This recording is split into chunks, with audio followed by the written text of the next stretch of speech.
एक currency note का मूल्य कैसे निर्धारित होता है? पहली नजर में देखें तो एक करेंसी नोट क्या है? सिर्फ एक कागज का टुकड़ा है ना?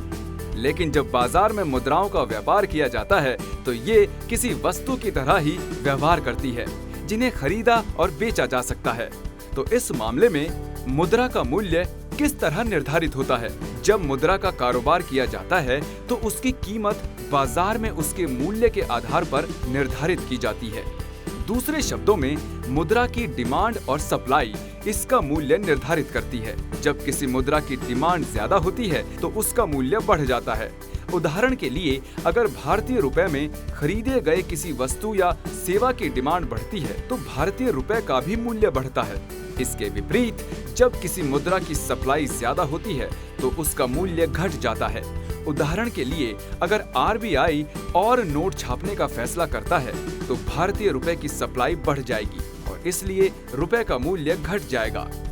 इसी तरह जब किसी मुद्रा के मूल्य में बदलाव होता है तो उससे जुड़े एक्सचेंज रेट पर भी असर पड़ता है। अलग अलग मुद्राओं के एक्सचेंज रेट पर कौन से कारक प्रभाव डालते हैं, ये जानने के लिए स्मार्ट मनी के इस मॉड्यूल के अगले अध्याय पर जाएं।